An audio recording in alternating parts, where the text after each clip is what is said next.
Well, we're talking about Star Wars. Let's go over to Star Trek. We have some amazing news, in my opinion. We're getting two new Star Trek movies in development. First off, Star Trek 4, which I already hear the Trekkies moaning. This is reconfirmation that Star Trek 4 is coming with the Chris Pine crew. This is the Kelvin timeline cast. And then they also announced that they're going to be doing a reboot for not a reboot, I would say an origin story for Star Trek, kind of a Starfleet origin story, which is Enterprise in a lot of ways, but I think this is going to be more accessible to other people. Um, First off, let's go Star Trek 4. Do we need to have that other movie to kind of? And they said this is the final chapter. Do we need a final chapter for this? What do you think, John?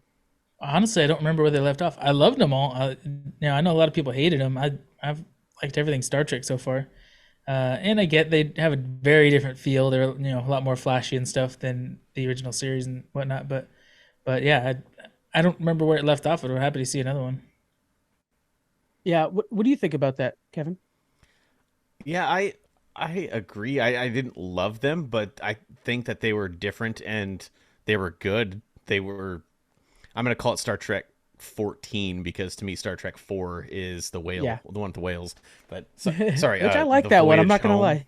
Yeah, Yeah, the Voyage Home. that's the one that I bought on Blu-ray. That's the only Star Trek movie that I own on Blu-ray now is Star Trek, the one with the whales. That's how I call it. But I kind of hope that they reference that because I know that there are enough people that watched Lower Decks that think like that they'll see Star Trek 4 and they'll think that's the one with the whales. And that's I kind of hope that they reference that or at least have cetacean ops in there at some point or something like that.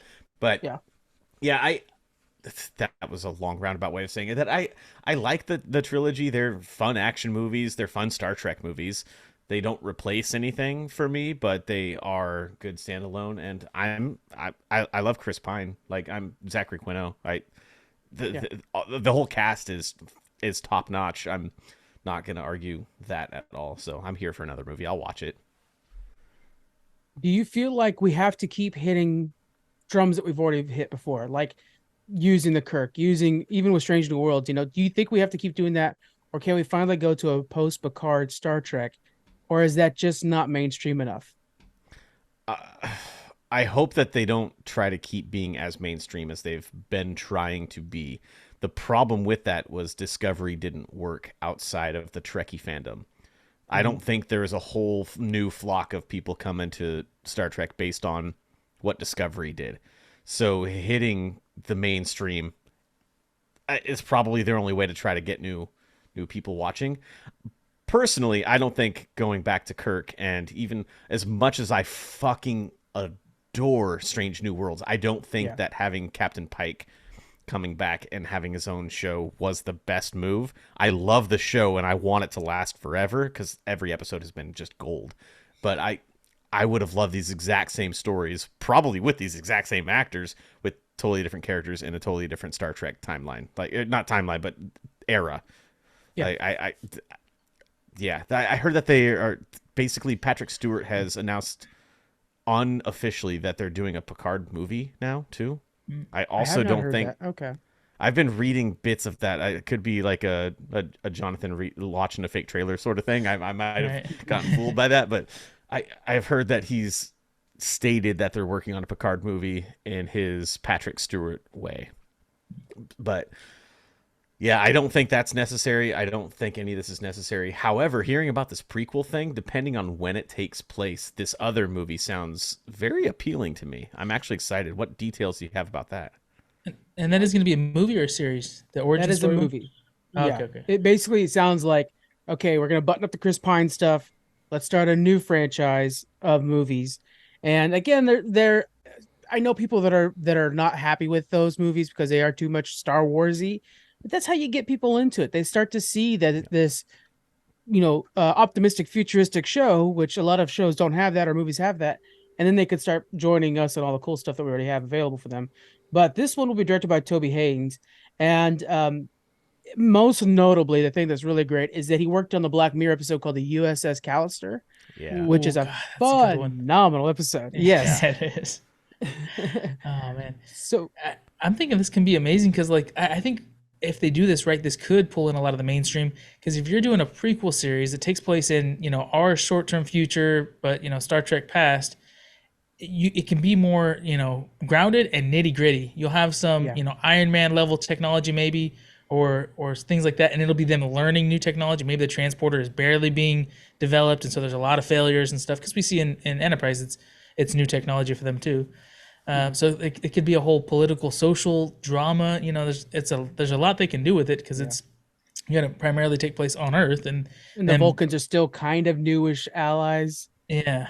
It could even be before First Contact, and that be the end of season 1 is First Contact with the Vulcans. That'd be pretty cool. I would prefer it to be after Enterprise, but like you have 100 years between Enterprise and Strange New Worlds where nothing has touched.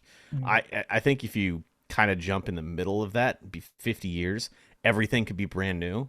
And I mean, if you don't bring back T'Pol at least for one episode, that's rude, and you should just not do the show to begin with. But I don't know.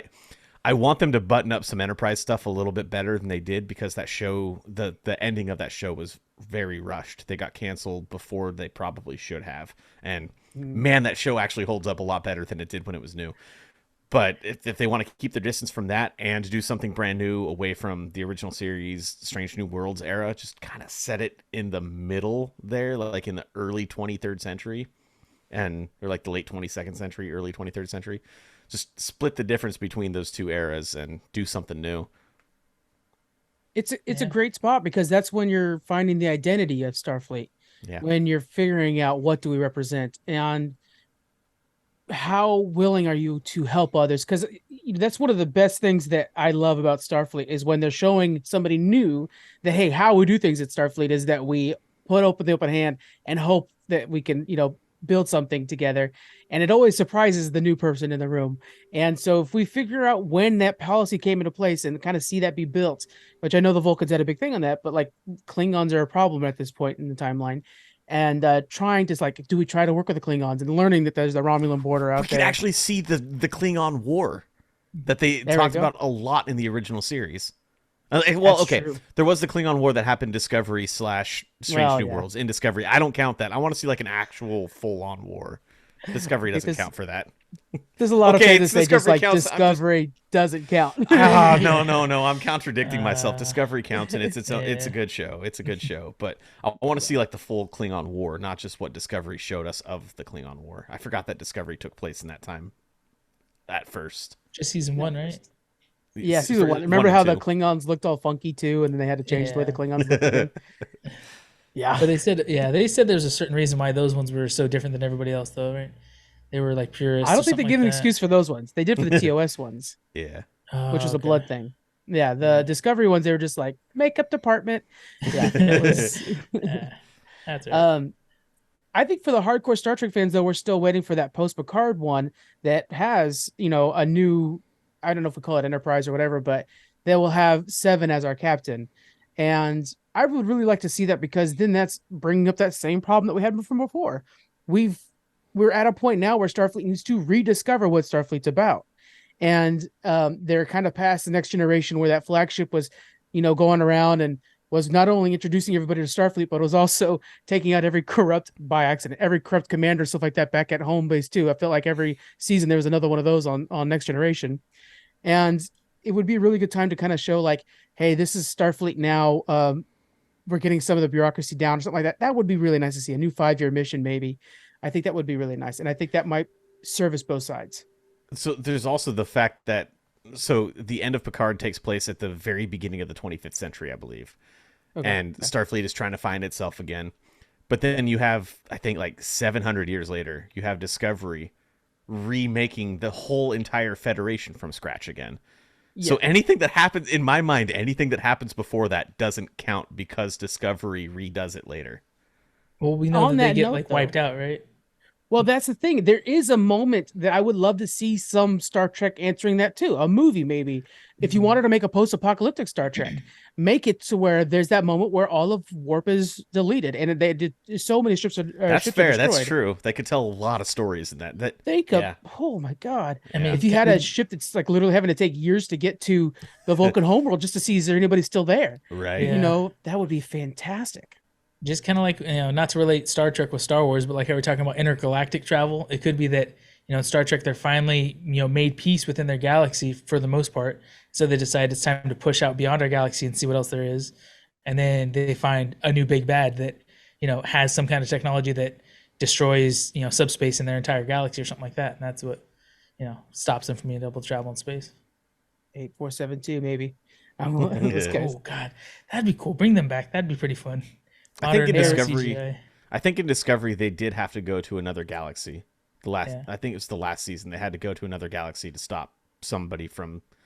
It was like a mining ship that's that right. was like, It was the yeah. big orb thing or something like that, yeah, right? something like that. Maybe it wasn't even the last season. Maybe it's the season before that. I'm getting them Yeah. kind of confused. Discovery's good. It's good. Yeah, it's not bad. It's just forgettable in a lot of yeah, ways. Exactly. Yeah. The actors are not forgettable. They're all phenomenal, but the stories of the season for me are pretty forgettable. The ship with emotions, we're just like, okay, this is too much even for me, They and I'm fully on just board. take really big swings. It's kind of hard to keep up with. Yeah. Strange New Worlds, though, everything hits out of the park. And Picard season 3, folks. I mean, honestly, 1 and 2, they're serviceable. But Picard season 3, I honestly think is some of the best things Star Trek's done in a long time. Full fan service, but I'm on board. I It thought was that really should have been a gorgeous. movie, honestly. I like doing it as a TV Yeah. show is way too much filler for me. I didn't care for the whole season 3. I liked the fan servicey shit, but Yeah. just getting it as a movie and I could be like, yay, they did the thing for me, and then not have to wait week to week for a new episode of that. It was a bit of a letdown for me. Oh yeah, that's fair. Because when they go up to the museum and LaForge is there with the ship, and you're like, oh, there it is. Yeah, some of that carpeting. shit was cool, but like the whole Yeah. who's behind the red door thing, it's like, it's the Borg, right? It's the Borg. It's the Borg, always the right? Borg. It's the Borg. Yeah, It's like, yeah. why couldn't it have been the Dominion? I mean, they had the changelings. Why couldn't it have been the Dominion and have like a true follow up to Deep Space Nine? God damn it, I'm still pissed. I'm pissed about that. That's an option too. Yeah, we could always be following up one of our old ones here. I wouldn't hate that. Yeah. Could the changelings not be assimilated, and then we have a new type of Borg that's amazing and changes shape? It doesn't always have to be the Borg, Jonathan. I don't know. I like it. That's one of my biggest complaints with Picard is that they just like, hey, we're gonna make a section of Borg that are nice to us and never address them again because we know we're gonna piss people off if we do. So there's that too. I honestly, and not to be mean, I want those Borgs annihilated because I want only evil Borgs. Yeah. I just thought the Borg are boring. I said that last week. Borg are boring. They're Borging. I'm a big fan. I'm still supporting all Borg. I'm totally on board with it.